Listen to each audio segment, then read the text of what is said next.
Irmãos, vamos abrir a palavra de Deus, a segunda epístola de Paulo aos Coríntios.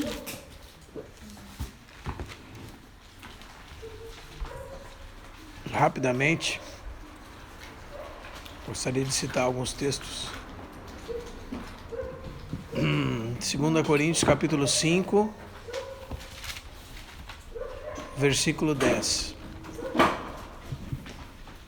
Diz assim a palavra de Deus: porque importa que todos nós compareçamos perante o tribunal de Cristo, para que cada um receba segundo o bem ou o mal que tiver feito por meio do corpo. Também em Hebreus,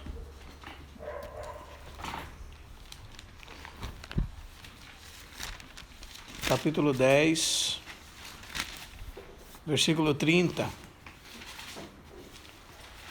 Diz assim a palavra de Deus: ora, nós conhecemos aquele que disse: a mim me pertence a vingança, eu é que retribuirei, e outra vez o Senhor julgará o seu povo. Horrível coisa é cair nas mãos do Deus vivo. Também a epístola de Pedro, 1 de Pedro, capítulo 4, versículo 17.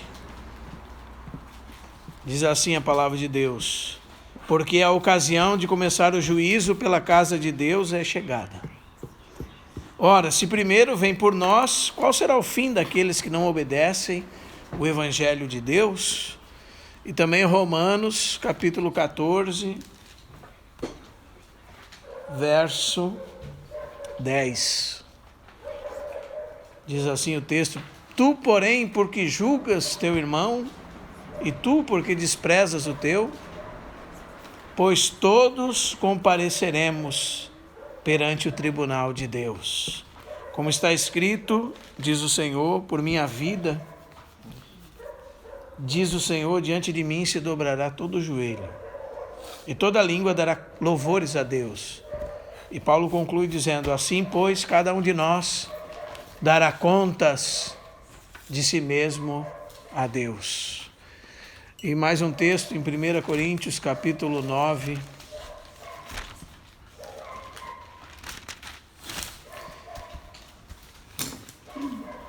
versículo 23.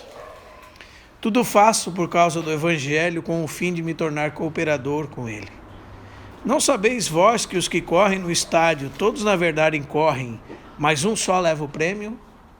Correi de tal maneira que o alcanceis.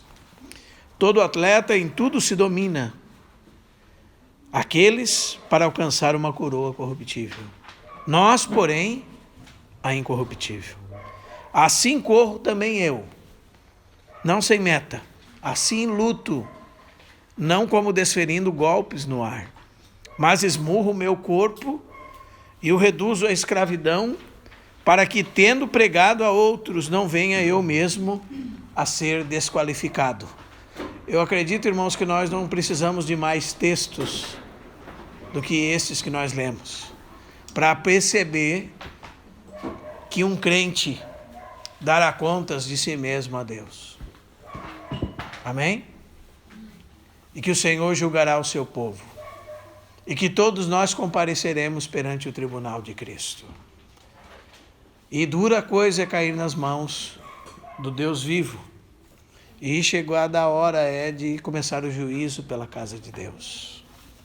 E por isso nós não podemos lutar como desferindo golpes no ar, mas dominar nosso próprio corpo e o reduzi-lo à escravidão. Amém? Para que pregando a outros não seja nós mesmos reprovados. Então, precisamos perceber que é uma realidade, ainda que nós somos filhos de Deus. Talvez você, como muitos irmãos, tenha dificuldade ainda de entender que o Senhor corrige e disciplina os seus filhos. Não é? Porque nós somos maus pais e nós julgamos que a disciplina é uma coisa que fere os nossos filhos, e se nós ferirmos os nossos filhos, nós seremos maus. Então nós deixamos de discipliná-los. Deus não pensa como nós. Amém, irmãos? Deus sabe o que a disciplina produz para o futuro. Então Deus corrige os seus filhos. E se esses filhos estão sem correção até o dia da sua morte, então no tribunal de Cristo haverá correção para os filhos de Deus. Existia um corinho antigo que dizia que no céu não entra pecado, nem nada ruim, nada mal. O Senhor tirará de nós. Amém, irmãos? O Senhor completará a obra que começou em nós. Isso é uma coisa clara. E se nós não resolvermos as questões agora nessa vida, então nós seremos julgados no tribunal de Cristo. Não é porque você se tornou um filho de Deus que você está tão seguro como você pensa. Você está seguro das mãos do diabo. Amém? Mas você está nas mãos do Deus vivo. E nós lembrávamos semana passada aquele texto de Romanos 11, que diz assim, verso 22, considerai, pois, a bondade e a severidade de Deus. Às vezes nós consideramos muito a bondade de Deus, mas esse Deus bondoso também é um justo juiz. E nós não fomos chamados, irmãos, somente para sermos livres do inferno. Nós fomos chamados com um propósito específico para a vida de cada um de nós, nesta terra. E se nós não cumprirmos esse propósito, nós vamos dar conta daquilo que nós fizemos a Deus. Então, nós precisamos estar bem cientes disso. Ainda que Deus é muito tolerante para conosco, nós vamos dar conta de tudo que fazemos. Amém? Todos creem nisso, irmãos? Algum irmão aqui pensa que faz da graça de Cristo uma ocasião para andar livre por aí fazendo o que quiser? A graça de Cristo não é para que você faça o que você quiser. Amém? A única maneira de você viver uma vida de liberdade é você sendo escravo de Deus, como Pedro disse na sua primeira epístola. Na sua primeira epístola, no capítulo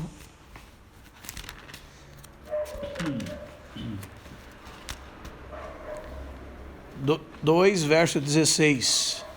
Como livres que sois, não usando todavia a liberdade como pretexto para a maldade, mas vivendo como servos de Deus.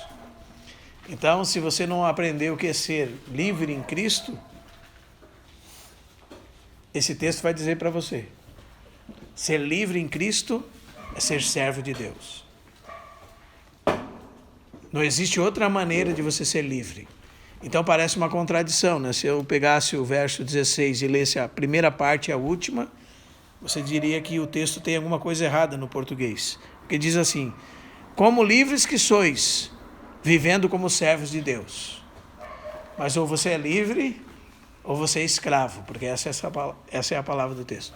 Ou você é livre, ou você é escravo. Não é assim? Ou esse texto está dizendo que a única maneira de você ser livre é você ser um servo de Cristo. E é exatamente isso que o texto está querendo dizer. Amém, irmãos? E na segunda epístola de Pedro, no capítulo 2, no verso 19, diz assim: prometendo-lhes liberdade. Isso é a promessa dos falsos mestres que Pedro está combatendo. Quando eles mesmos são escravos da corrupção. Pois aquele que é vencido fica escravo do vencedor. Então, quando a nossa carne nos vence, nós nos tornamos escravos do pecado. Por isso que Deus disse a Caim assim: o pecado jaz à porta, cabe a ti dominá-lo. Essa é uma das esferas do domínio que Deus deu para o homem. Dominar sobre o mal que habita nele. Amém? E precisamos, por isso que Paulo diz: eu esmurro o meu corpo e o reduzo à escravidão. Porque eu não posso ser servo da minha carne. Um irmão, me lembro que disse certa vez assim: o corpo é um ótimo servo, mas um péssimo senhor.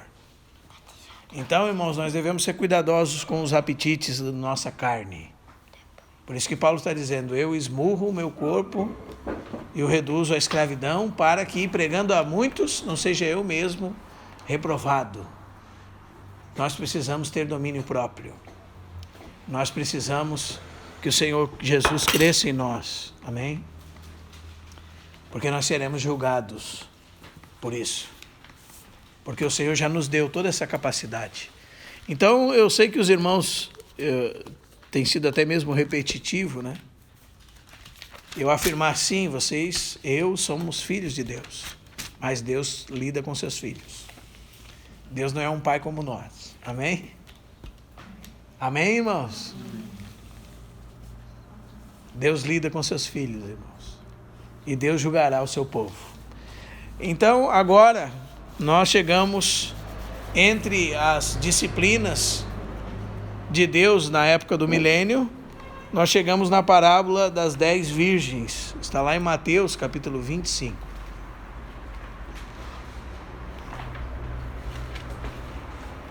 Que dificuldade, né, irmãos? Jesus pega uma parábola dessa e o exemplo é tão difícil para nós compreendermos, né? 10 virgens, não é? A gente podia dizer que era 5 virgens, só as sábias, e as outras já eram prostituídas, não é? Mas Jesus não disse assim, Jesus disse 10 virgens. Problema, né? Porque a pureza e a castidade é um símbolo da cristandade, dos cristãos, dos filhos de Deus. Então aqui é difícil você interpretar de outra maneira, senão que são 10 irmãos. Não é verdade? Porque se ele dissesse que eram 5 virgens e 5, né, mulheres da vida, né, aí você poderia dizer que eram 5 ímpios e 5 crentes. Mas Jesus disse que são 10 virgens. O problema delas, 5 delas eram prudentes. E 5 eram loucas. E sabe por que Jesus diz isso, irmãos? A gente vai ler o texto inteiro, depois a gente vai avaliar um pouquinho ele. Então o reino dos céus será semelhante, Mateus capítulo 25, verso 1, a 10 virgens que, tomando as suas lâmpadas, saíram a encontrar-se com o noivo. 5 delas eram nécias e 5 prudentes. As nécias, ao tomarem suas lâmpadas, não levaram azeite consigo. No entanto, as prudentes, além das lâmpadas, levaram azeite nas vasilhas. E tardando o noivo, foram todas tomadas de sono e adormeceram. Então se levantaram todas aquelas virgens, mas à meia-noite ouviu-se um grito, eis o noivo. Saiu ao seu encontro. Então se levantaram todas as virgens e prepararam as suas lâmpadas. As nécias disseram às prudentes, dai-nos do vosso azeite, porque as nossas lâmpadas estão se apagando. Mas as prudentes responderam, não, para que não nos falte a nós e a vós outras. Ide antes aos que o vendem e comprai-o. Então elas, saindo para comprar, chegou o noivo. E as que estavam apercebidas entraram com ele nas bodas. E fechou-se a porta. Mais tarde chegaram as virgens nécias, clamando, Senhor, Senhor, abre-nos a porta. Mas ele respondeu, em verdade, vos digo, que não vos conheço. Vigiai, pois, porque não sabeis o dia nem a hora. Então, irmãos, o reino dos céus é semelhante a 10 virgens. Alguns irmãos dizem que essa é a totalidade do povo de Deus. Não é? Que tomando suas lâmpadas, saíram a encontrar-se com seu noivo. Provérbios 20, 27, irmãos.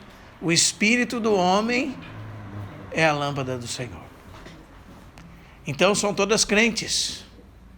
Todas têm sua lâmpada, não é? O seu espírito regenerado. Só que eis o problema. 5 dentre elas eram loucas. E 5 prudentes. O que faz umas loucas e as outras prudentes? Bom, Mateus capítulo 7 vai responder isso para nós, irmãos.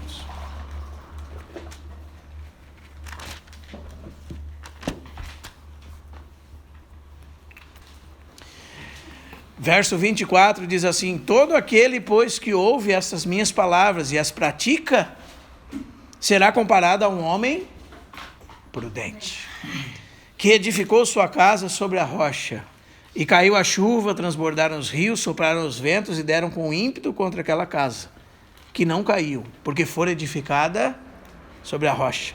E todo aquele que ouve as minhas palavras e não as pratica, será comparado a um homem louco, que edificou sua casa sobre a areia, e caiu a chuva, transbordaram os rios, e os ventos deram com ímpeto contra aquela casa, e ela desabou, sendo grande a sua ruína. E o Senhor diz assim também, no verso 21, nem todo o que me diz Senhor, Senhor, entrará no reino dos céus, mas aquele que faz a vontade do meu Pai que está nos céus. Então, irmãos, é loucura não obedecer a Deus. É loucura não praticar aquilo que nós ouvimos da boca de Deus. É insensatez. Amém? É aqui que nós dividimos entre ser sábio e ser tolo.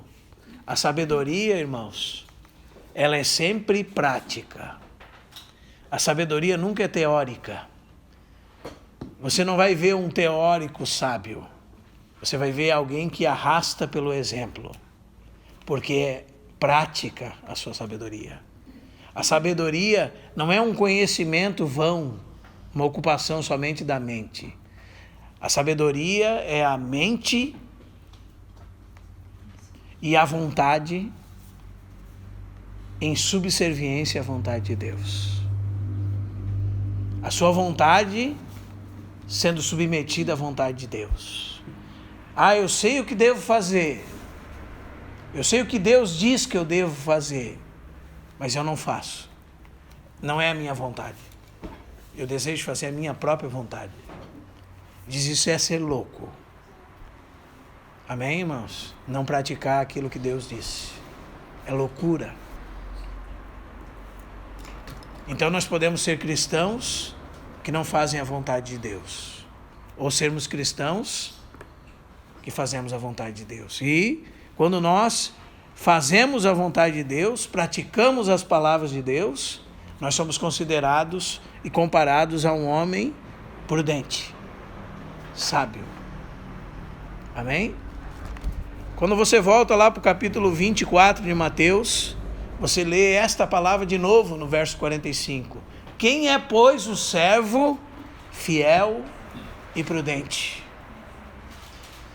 a quem o Senhor confiou seus conservos para dar-lhes sustentos a seu tempo? Irmãos, ser sábio é fazer a vontade de Deus.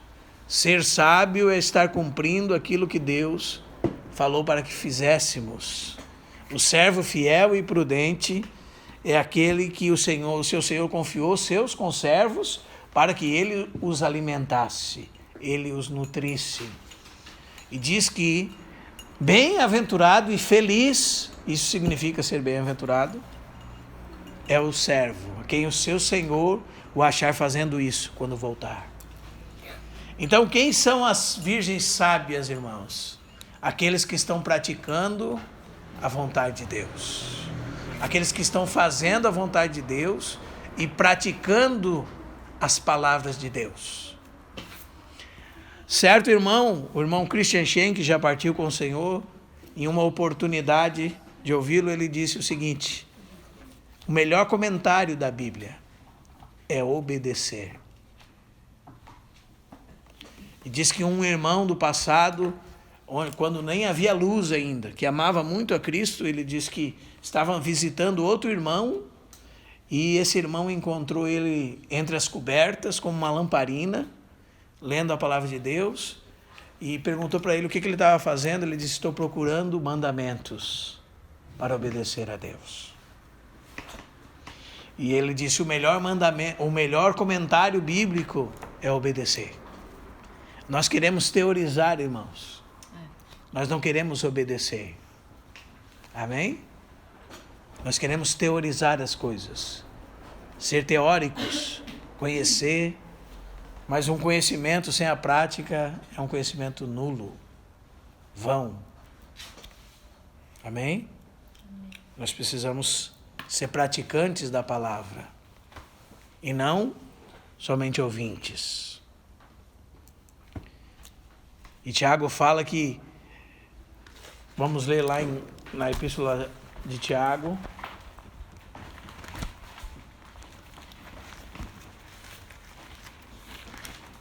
no capítulo de número 1,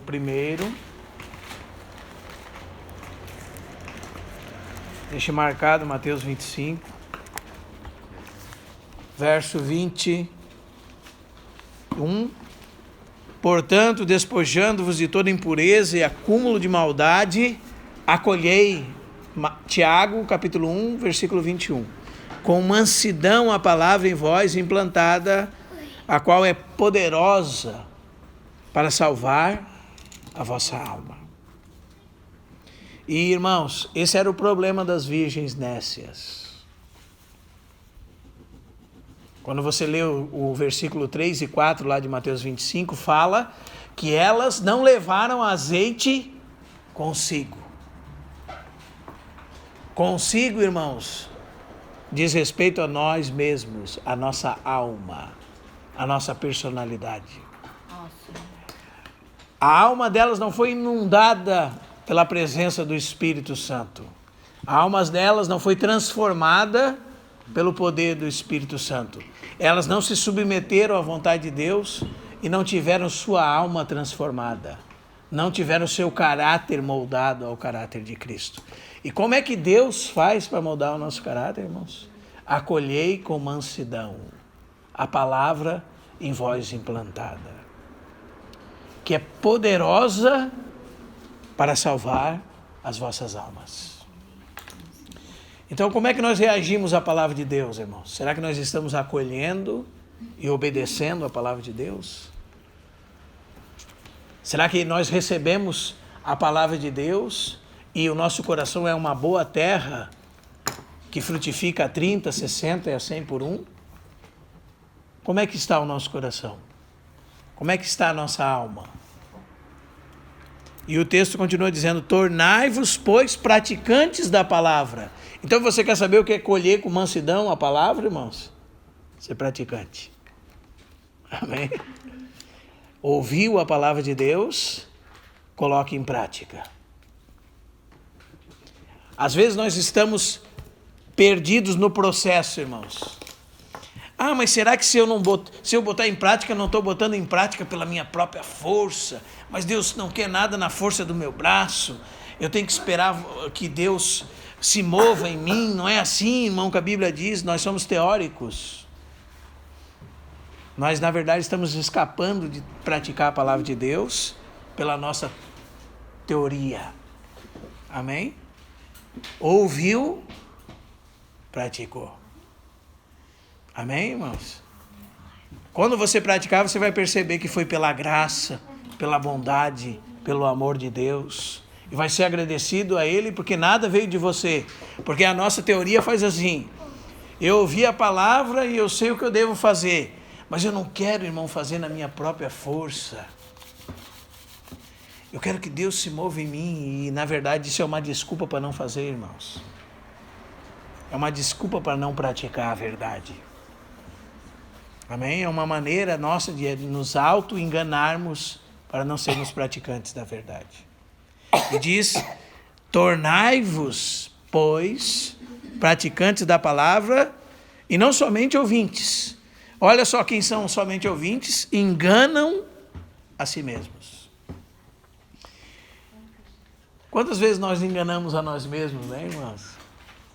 Nós ouvimos a palavra, nós recebemos até mesmo às vezes com alegria, mas nós não colocamos em prática, não é assim? Então nós nos tornamos somente ouvintes, não praticantes. E o que isso acontece? Nós estamos nos auto-enganando.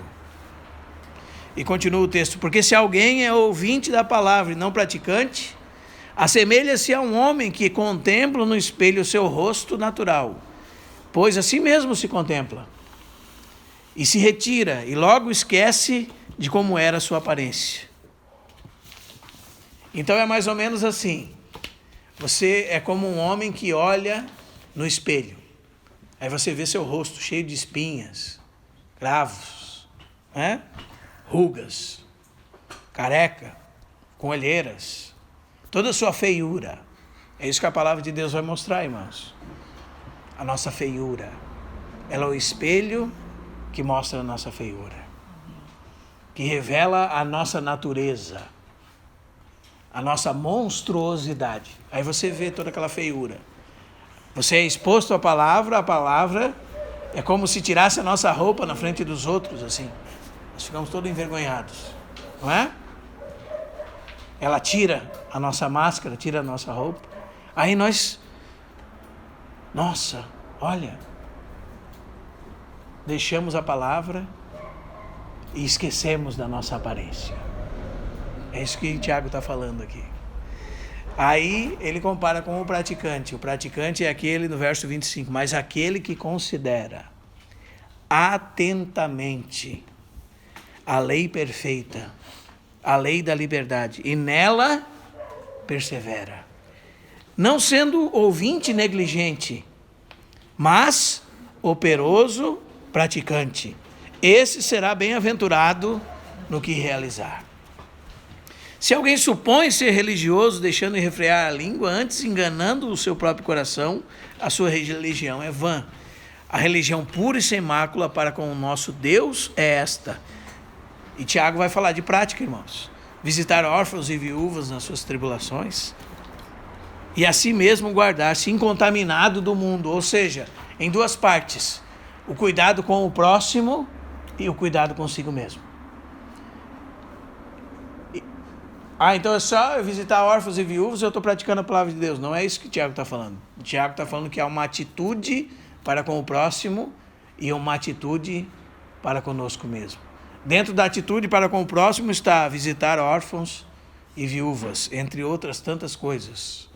E uma atitude para conosco mesmo está, e a si mesmo guardar-se incontaminado do mundo. Essa é a ordem de Deus. Essa é a palavra de Deus. Amém? É loucura não obedecer a Deus. É loucura, irmãos, não obedecer a Deus. Então nós podemos já julgar nós mesmos de qual grupo dessas virgens nós fazemos parte. Das loucas ou das sábias.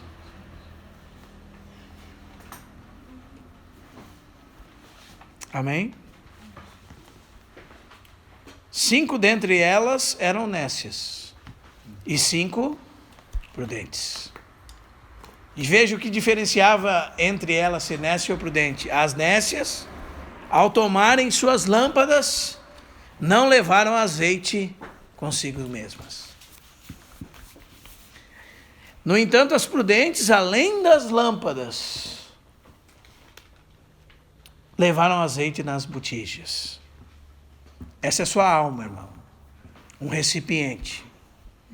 Deveria estar cheio do Espírito Santo. Amém? O Senhor está no seu espírito, se você é um crente, se eu sou um crente.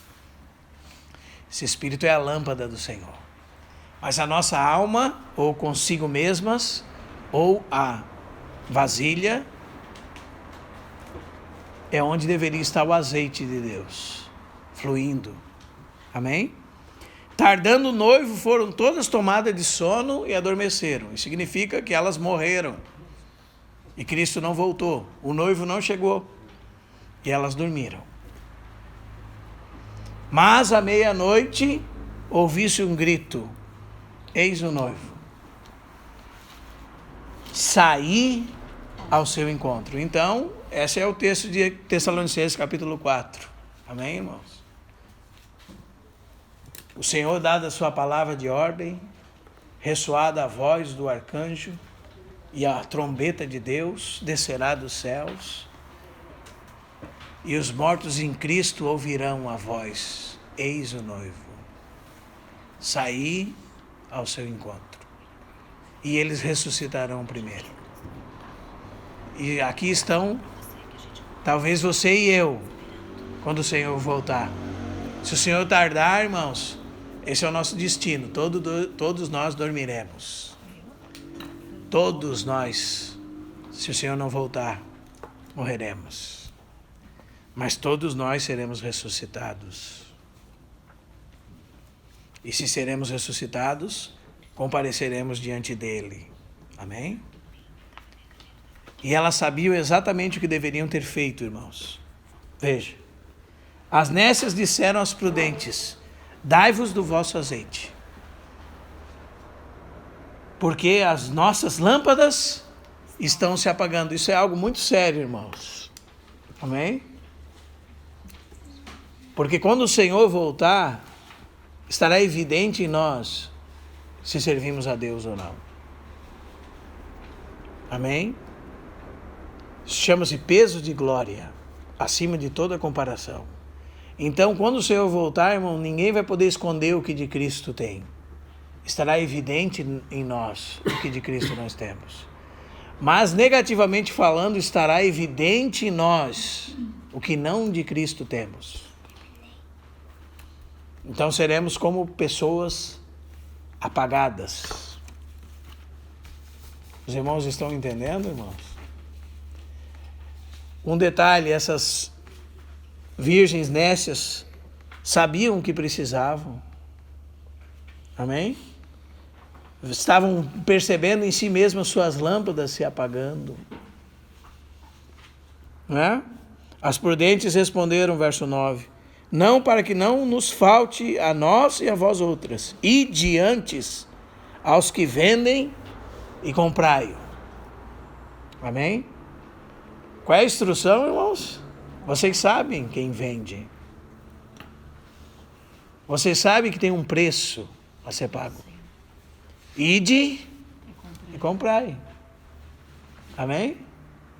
Nós sabemos que tem o nosso esforço, irmãos, para que não sejamos nécios.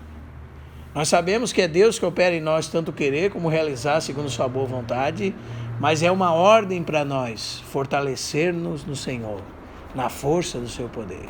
Isaías disse: ide, vende e comprai, sem dinheiro e sem preço, porque é um valor incalculável, dado por Cristo já, disponível a nós, mas que precisa da nossa participação. Então há um esforço. Então é como se fosse uma negociação, onde um preço é pago para adquirir um produto. Vocês sabem onde que era para comprar, não é? E veja, elas saíram para comprar. E o noivo chegou. E o que aconteceu? E as que estavam apercebidas entraram com ele para as bodas. Os irmãos sabem que é aquele regresso do noivo de um casamento hebreu, onde ninguém sabia que hora ele vinha, não era assim? Então ele chegava para aquela grande festa, onde ele recebia sua noiva, sua esposa. Se os irmãos quiserem lembrar, o irmão Arcade falou bastante sobre esse casamento hebreu, todos os pontos, desde a eleição da noiva, até o dote, o preço a ser pago, o preparo, como ele deixava tudo disponível já para ela, e ia e voltaria para as bodas. E é exatamente essa figura que Jesus está usando aqui para falar da sua vinda, as bodas do Cordeiro, onde a esposa é como uma virgem pura, imaculada, como Paulo falou em 2 Coríntios 11. Rogo-vos, irmãos, que me suporteis da minha loucura, porque tenho zelo por vós, com o zelo de Deus, porque estou lhes preparando para apresentar a um só esposo, como uma virgem pura, a um só esposo que é Cristo. Mas temo que, como a serpente enganou a Eva com a sua astúcia, sejam corrompidos os vossos sentidos e vos aparteis da simplicidade e pureza devidas a Cristo. Então a igreja, irmãos, é simbolizada nessa figura da virgem pura, imaculada. Amém? Mas que tipo de virgem nós somos? Em que situação nós nos encontramos? E eu me incluo com os irmãos, todos nós, irmãos. Que situação será que nós nos encontramos? Será que o Senhor, quando vier, nos verá fazendo a sua vontade, praticando a sua palavra, ou nos verá numa situação deplorável, cuidando das nossas próprias vidas, buscando os nossos próprios interesses, nem preocupado com a vontade de Deus, né? Sendo como aquela terra entre os espinhos, que os cuidados dessa vida e a fascinação da riqueza sufocam a palavra e fazem com que ela se torne frutífera. Será que nós somos essa terra, irmãos? Aquele que sabe que deve fazer o bem e não faz, está pecando. Será que nós estamos praticando a vontade de Deus? Senão nós estamos loucos. Somos loucos, irmãos. Somos nécios. E um dia o Senhor virá. E nós estaremos perante Ele. E nós ficaremos de fora das bodas, da festa do noivo. Não é assim? Mais tarde chegaram as virgens nécias clamando: Senhor, Senhor, abre-nos a porta. Ele respondeu: em verdade vos digo que não vos conheço. Não tenho relação nenhuma convosco.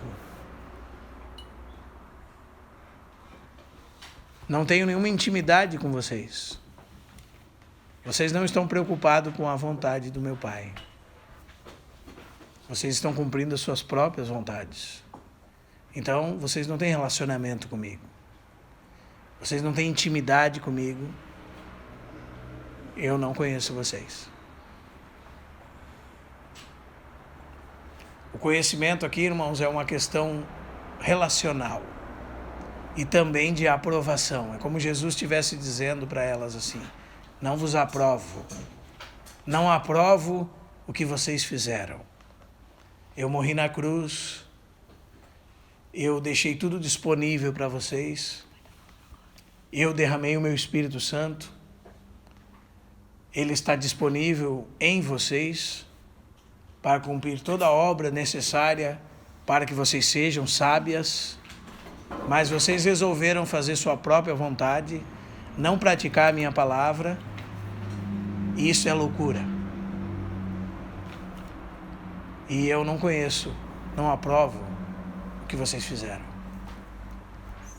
E vocês ficam de fora das bodas do Cordeiro. Essa é a decisão do Senhor no tribunal de Cristo, irmãos. Então haverá uma festa, uma maravilhosa festa. E para aqueles que entrarem nessa festa, ela vai durar 1000 anos e depois por toda a eternidade. Não é? Então, não sei como você projeta o seu tempo, porque eu acredito que uma das maiores dificuldades nossas é perceber que vale a pena o esforço. E nós nos ocupamos com problemas, falando português bem claro, ridículos, passageiros. Não é verdade, irmãos? A nossa vida muda de um dia para o outro E aquilo que nos ocupava tanto passa despercebido. Cadê aquele problema que tirou a sua saúde ontem? Passou. Não é? Já é outro agora. E vai ser outro amanhã. E nós estamos cuidando dessa vida. E nós perdemos o senso da vinda de Cristo, dos 1000 anos que reinaremos com Ele, de toda a eternidade em Cristo, e que Deus, Ele está projetando nós para esse tempo, irmãos. Então, a nossa vida aqui nessa terra é muito curta. Não é assim? O Senhor tem para nós um bem maior, algo posterior a essa vida. Nós estaremos para sempre com Ele. Ele vai nos aperfeiçoar. Os irmãos estão entendendo, irmãos? Ele vai fazer, irmãos. E ainda que nós soframos nessa vida, Ele vai aperfeiçoar as coisas em nós. Mas nós temos muito problema com essa questão do tempo e das nossas ocupações. Por exemplo, com os nossos filhos. Às vezes, para lidar com a mentira nos nossos filhos, precisa de muita disciplina. E não pode arredar a mão da disciplina. Se você não arredar a mão da disciplina, em 3 meses, 4 meses, você tirará aquela dificuldade do coração da criança. Amém. Mas nós, irmãos, arredamos a mão. Tira do adolescente também. Arredamos a mão. Os irmãos entendem, irmãos? Nós arredamos a mão, irmãos. E nós perdemos nossos filhos muitas vezes. E a vida inteira deles se torna uma desgraça por causa de 3 meses. Os irmãos estão entendendo, irmãos? Compare numa vida comum, irmão. Pense num homem que teve o desprazer de ter uma mãe que não corrigiu, de um pai que não corrigiu, e se tornou um bandido. E ele talvez não seria um bandido se ele tivesse sido corrigido. Os irmãos estão entendendo, irmãos? Então aquele pai que deveria ter ocupado o tempo com aqueles 2, 3 meses em firmeza, para não perder o coração da criança, entregou a criança a Satanás. E perdeu a vida da criança. E o que parece para nós aqui, se nós pensarmos bem sobriamente? Qual que é melhor? Se ocupar algum tempo e ter resultado, ou deixar nas mãos de Satanás e perder a vida dos filhos? Para a vida inteira. O que parece melhor, irmãos? O que os irmãos acham? Não é melhor fazer aquilo que deve ser feito? É melhor, irmãos. Bem melhor. Vamos ganhando o coração das crianças. Assim Deus vai mudando o nosso coração também, irmãos. Nós devemos nos ocupar em tratar as coisas que são sérias em nós. Amém?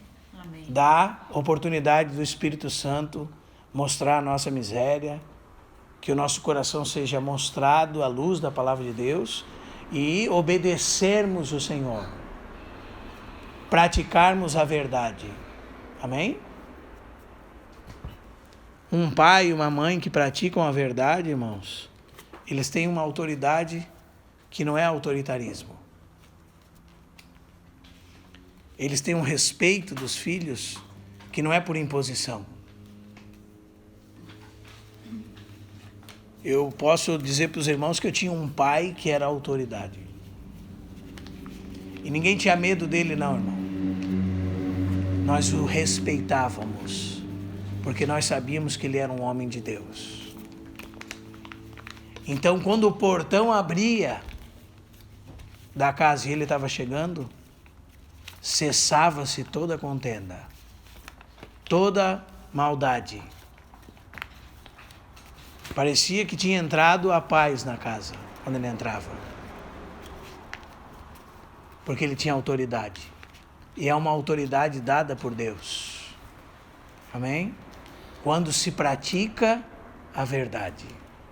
Quando se não tem nada escondido. Quando se fala a verdade, não há falsidade com os filhos. Tem muitos cristãos que são uma coisa entre os irmãos e outra coisa em casa. Eles têm uma vida dobre. Eles mesmos são fuxiqueiros. Os filhos estão vendo eles fofocarem, murmurarem. Os irmãos entendem? Não precisa ensinar. Falava para um jovem esses dias, a sua namorada não vai aprender o que a mãe dela é pelo que a mãe ensinou. Vai aprender pelo que a mãe faz, por instinto. Você e eu, irmão, somos parecidos com os nossos pais por instinto. Vendo as suas práticas. Então é muito sério, irmãos, o que nós estamos falando. Se nós queremos ganhar os nossos filhos, se nós queremos ser transformados, nós precisamos andar em integridade com Deus. Lidar com o problema do mal. Não é para você cuidar da vida dos outros, não. Não parece que os irmãos são muito espirituais. Cuide da sua vida, irmão. Você é espiritual? Eu sou espiritual? Nós somos ótimos juízes dos outros. Qual é o seu critério para julgar se o irmão é espiritual ou não?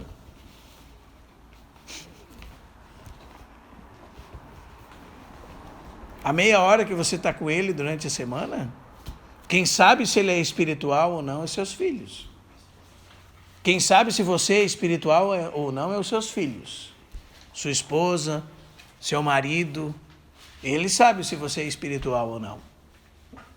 Aqui é uma graça de Deus que nós temos de estarmos reunidos em torno da palavra de Deus para aprendermos, orarmos juntos, nos fortalecermos, sermos confrontados com a verdade.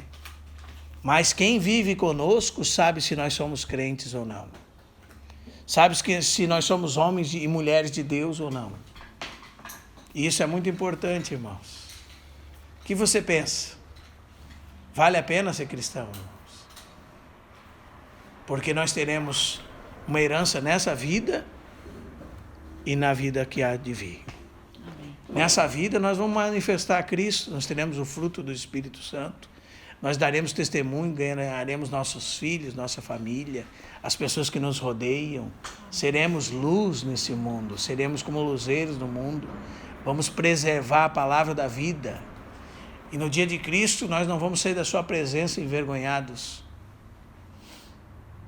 Porque no dia de Cristo vai ficar revelado quem nós somos. Então o Senhor vai sempre considerar isso conosco, irmãos. O Senhor está muito preocupado com a nossa alma. Amém? Não sei o que você pensa sobre isso, mas o Senhor está mais preocupado com a sua alma do que você mesmo.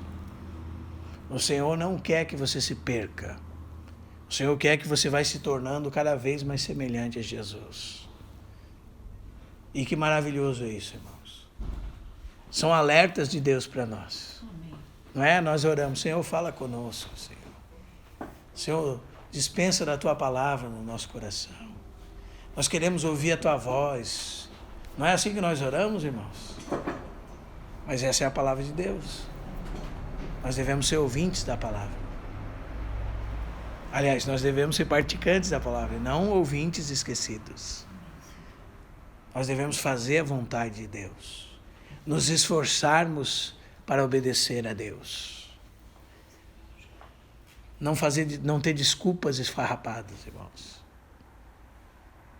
Sabe? Como é bom ver os irmãos sempre.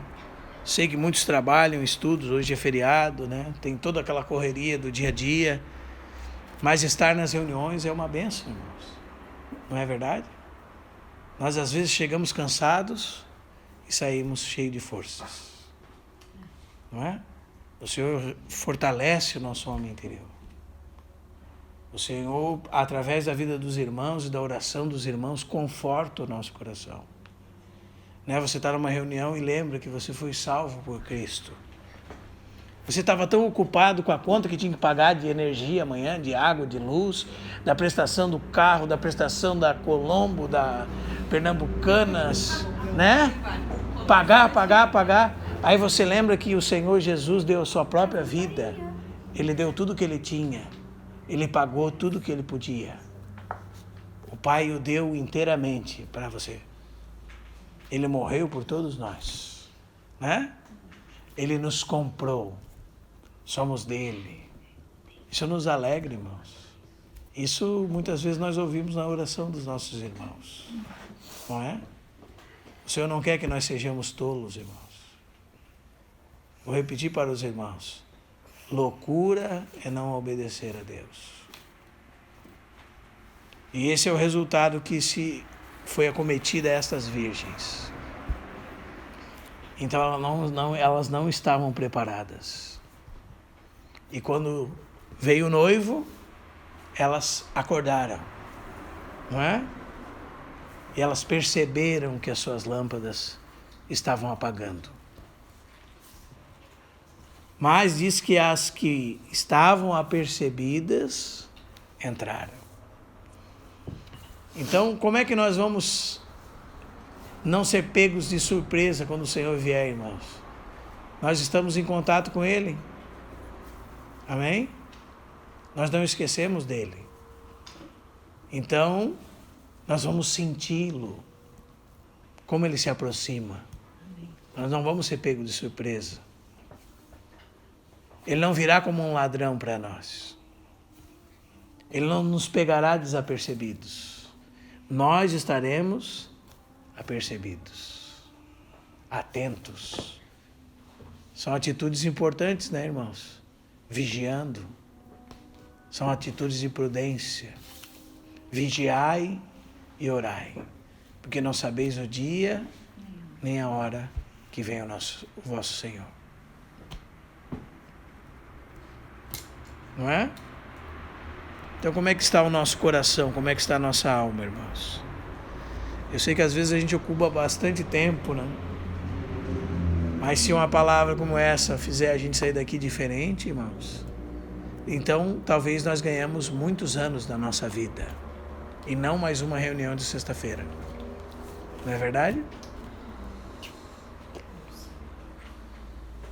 Se nós estávamos caminhando para um rumo e o Senhor nos esbarra com uma palavra dessa e muda a direção da nossa vida, irmãos, para outro rumo, nós estamos ganhando a nossa alma. Amém, irmãos? Pela palavra de Deus. A palavra de Deus está sendo poderosa para salvar as nossas almas. Amém? Então, eu gostaria de repetir para todos nós aqui. O Senhor está muito preocupado com as nossas almas. Nós que estamos preocupados com o que nós vamos comer, vestir, pagar, estamos devendo, né?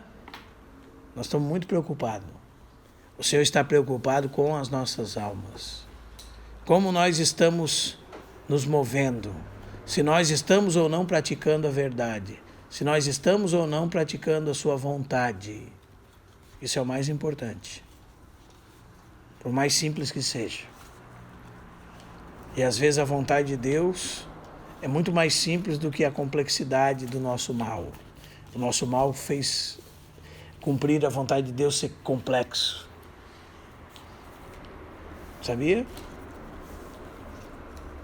Eu preciso disso e nós que vamos colocando os requisitos. Mas eu só posso fazer isso se eu preciso disso, mas para isso não, sem isso não dá. Não, mas eu preciso fazer isso antes também. Isso aqui outro também. E daí só então eu vou conseguir. É o pecado que nos tornou tão complexos assim, irmãos. Amém? É ouvir, crer, obedecer. Ouvir, crer, obedecer. Sem desculpas, sem requisitos, ouvir, crer, obedecer, prosseguir. Amém? Não ser iludido. O nosso Pai Celestial está ocupado conosco para aproveitamento. Glória a Deus. O Senhor tenha misericórdia de nós, irmãos. O Senhor nos ajude. Nós seguimos na semana que vem.